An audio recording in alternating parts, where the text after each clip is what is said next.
What's up guys, and welcome back. Today in this video we're going to be discussing the latest episode of Castle Rock. That's episode 4, titled The Box. Before I get into the video, I want to talk about a website called fullyposable.com. They also do a Facebook page which has over 7,000 members, and what they do there is they talk about pop culture, really, collectibles, movie reviews, all that kind of stuff. And they were kind enough to share my Pennywise video on their Facebook group, so make sure you check them out. I will leave a link in the description below. So where do we start with this episode? We could start with the elephant in the room, which is the ending, which was honestly fucking amazing. I was shook after that ending, but we want to go back a little bit into the episode and talk about what actually happened before that climactic ending. So the episode actually begins with Henry Deaver, and he's asleep. He's having either a flashback or a nightmare. It's most likely some kind of subdued memories that he has of the events of what happened in 1991, and I thought this was really well done, the way they did the visuals of his dreams of him being in this basement and someone's coming down into the basement. We don't really know who it is. It could be someone coming to save him, but just the visuals of this scene reminded me of like Silent Hill. It was dead like 70s and gritty, and it was like shaking. It just reminded me of a cutscene from like an early Silent Hill game. With this being shown through this kind of look, I was kind of in two minds about whether this was actually from Henry's perspective. This could possibly be from Nick or Bill Skarsgård's character. We don't really know. It could be a dream that's been planted in his head, or he could be, who knows, but just the way it was shown doesn't seem very human-like. One of the main focuses in this episode is the young police officer who works at Shawshank, Dennis Valesky or something like that, I think his name is. One of the earliest scenes in the episode is Dennis approaching Shawshank, about to start another miserable shift of his life, and I really loved the music in this scene. It reminded me a lot of like the Breaking Bad theme song, which I was confused about, but it did sound a lot like it, but it was very cool. We cut back to Nick's character, and they're still keeping him in this Nazi cell with writing all over the walls. They don't really give a shit about this guy at all. Think about this, this guy's been locked up for 20 years and they're treating him like an animal. And the guy in the suit, I don't know what his actual job is. He's like the warden's second in command, and he's basically just telling this guy all these stories about like torture and how to get information out of people, and he's trying to intimidate Bill or Nick. And he doesn't really fall for it. He kind of just starts spouting all this gospel shit, which was very creepy. I'm trying to think of the quote he said. He has a name. He has a name written on himself that no one but besides himself knows about. I thought that was really creepy, and I really don't know what the speculation about that is.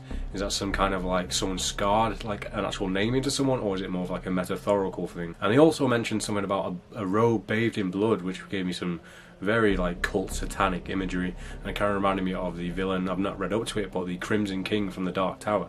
A lot of this episode focuses on Henry Deaver's tension between him and Alan Pangborn, because they're speaking about what actually happened on that night, and they're trying to dig up Henry's father Matthew, whose body was moved to like a landfill, and that was all done by Alan behind his back. So there's kind of this like tension between the two. And Henry actually suggests that Alan might have something to do with his death, because he thinks that they may have been having an affair before the incident, and maybe he had some kind of hand in what happened that night. So Dennis actually approaches Henry Deaver in a bar while he's talking to Strand, and he shouldn't really be talking to Deaver in public, just because that whole thing could undermine the case of them two conversing outside of the courtroom. So I'm not sure how that might play out in further episodes. It could be like the linchpin that keeps Nick in jail, or keeping him out of hell into the streets. Who knows what's going to happen there. You can tell in this scene that Dennis is starting to lose his shit. He's getting really impatient, and he just wants this whole thing done with, and he just talks about how like the whole town of Castle Rock is corrupt, and he seems like he's like the only good guy who sees what's going on and wants to change things, but he can't really do anything about it, and this is his one chance, is through this case with Henry Deaver. Throughout this episode we're seeing things happening to Dennis. Dennis seems to be he's getting sick of this job. One of his colleagues is telling him to smile every single day, and he puts this very fake smile on, and he actually approaches Nick in his cell. He's just sitting by the door, and he gives him a fist bump. Now I'm not sure if this is going to play into effects later in the story, but I'll get to that when I get to that part of the story. His main job in Shawshank is to check the security footage, and he's looking at that all the time. And in this episode he kind of loses focus on that. He doesn't really seem to be bothered about what's going on. He starts drawing smiley faces on the screen. I'm not sure if that is like some kind of symbolism towards Randall Flagg. Like I said in the last episode, that Nick could potentially be a young Randall Flagg, and I'm not sure how this is going to play out, but he does seem to be like channeling other people in this episode. It does not feel like he's acting out of his own accord. You don't really get a chance to give the devil a fist bump every now and again, so maybe Nick will go around the whole prison giving people fist bumps from now on. Who knows? Diva goes to one of those like things in a library where you can check like really old newspapers, like zooming in on the frames and stuff, and he's looking for information about Lacey and Alan and just everything that's happened in the history of Shawshank. We find out about the prison, the fire in 1987 I think it was, and if you really look closely at the news articles, you see that it says that Alan was one of the first people on the scene. So this gives me a sense that he's probably in like some kind of communication with the higher powers in Castle Rock to try and cover things up. So yeah, we get that idea from early on in the show that he has been like cleaning up things. Another interesting thing he finds out in this information is that there was a suspect to his kidnapping, and that was someone called Vince Desargin, I think it is. And I was thinking throughout this episode, where have I heard that name? And it's actually the surname of the gym teacher in Carrie. And what I also found out later on after the episode is that the Vince Desargin, or however you say it, is actually a member of Ace's gang from Stand By Me or The Body. I've never read the book and I haven't watched the film in a long time, so someone had to point it out to me. But yeah, so this guy who is apparently a Nazi Satanist is actually from Stand By Me. We see Strand going about her day job here, and she's trying to sell a house. She's like a realtor, and there was a little cool Easter egg here, I think, as he was showing off the open house. These like balloons all flew up, and they did look a lot like the colour-coded ones from the 1990 Pennywise It film, so I'm not sure if that was intentional. It probably was.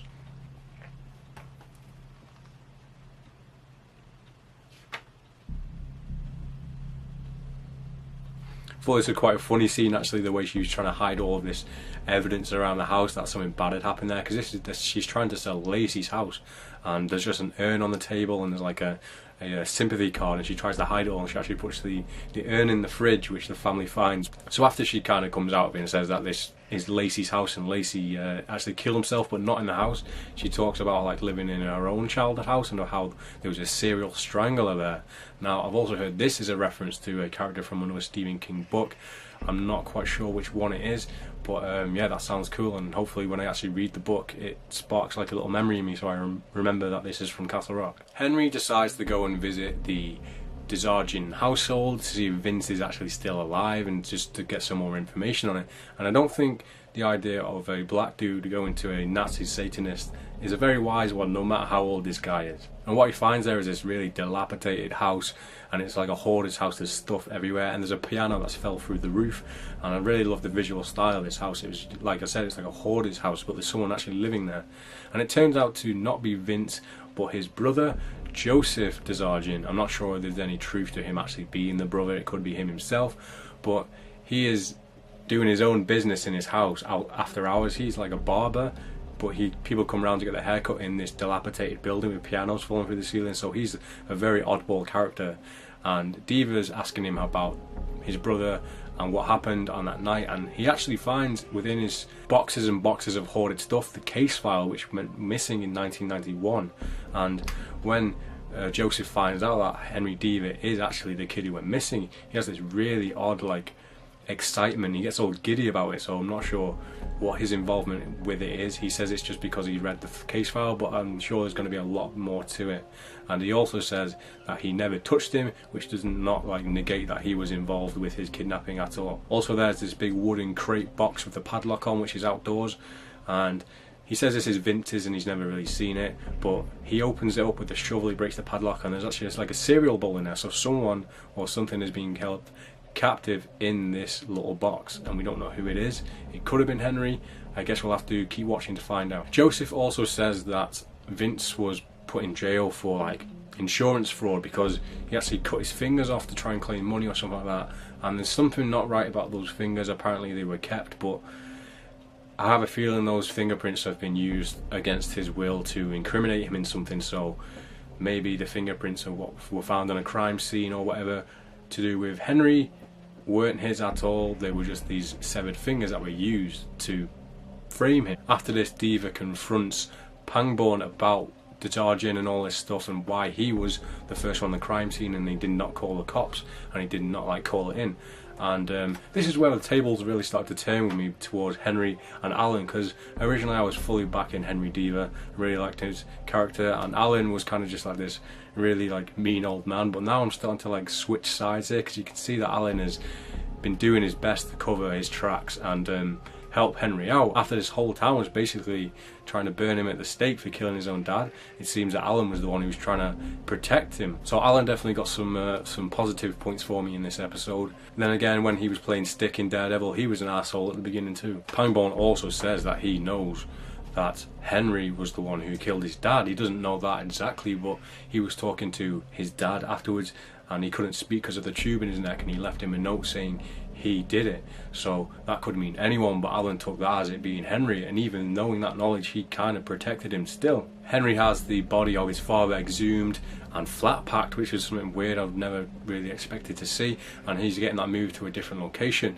And this has to be the most like awful coincidental moment in the show, is where Ruth, Henry's mother, is walking to church with her friend, and she sees a car driving up with her deceased husband's coffin that's been dug up, and it's been moved somewhere else, and she gets to see that, so that probably brought up some very rough memories for her. So far so good. We're getting a lot of information. Still very slow on the progress of the main story and what's going on. We still don't know much about Nick or Bill Skarsgård's character, but this is where the episode turns it up to 11. Now Henry gives Dennis the call, and he tells him that he's gonna have to leave town because things are just getting too hot. He needs to get out of town and just deal with his own things. And obviously when he's found out that he might have been the one who killed his dad, apparently he's getting a bit freaked out, so he decides to leave the case and just let Nick get out on a plea. And this does not go down very well with the officer Dennis, because he wants to just be this whole thing to be over with. He wants to get it done with and testify and actually end up leaving this job so he can go back to his wife and his unborn child. He hears this message, and this does not go down well. He goes back to his office, and his usual smile that he's been giving this woman, fake or not, he doesn't bother. He just shuts the door behind him, and he's watching all of the camera footage. And I thought this was really cool because it showed just him watching it. This is probably what happens on his shift every single night. He watches people just getting beaten and these cops doing awful things to these prisoners, and that's his job. He's just watching people getting like tortured, beaten, and he has to do that day in and day out and have to be the good guy. So he flips. He starts drawing crosses on all of the monitors, except for a few, I'm not sure what the significance is, on all of the computers in the security office. He unlocks his gun, and at that moment I thought he was going to just blow his brains out and he's done with it. But what happens is so much worse. So he leaves the security office with the gun, and he looks distraught. He looks really depressed and miserable. And this is where one of the coolest scenes I've seen in a long time in a TV show happened. It was awful, but it was so fucking badass. So the camera starts focusing on each of these security panels. This all seems to be all one shot, and it just goes across as Dennis goes around the prison just shooting all of the officers in this just like distant cult man. He just walks up to them, shoots them as they're running off, shoots them. He shoots pretty much all of the cops we see. He leaves a couple of spare. I'm not sure if he just knows they're good cops or if he just missed them or he was just moving on to the next checkpoint. Deaver's actually also in the prison as well, so we don't know if he was actually going to kill him. He gets to Henry Deaver and he's still holding the gun up, and he says he wants to testify. Bang, a flashbang is dropped and the SWAT come in and shoot him, and it looks like he's dead. So the episode ends there with Henry Deaver being completely just in shock of what has just happened, just like me as a viewer. Now onto the theories of this scene here. I don't think Dennis would do that in the right mind, no matter how distressed and overwhelmed he is.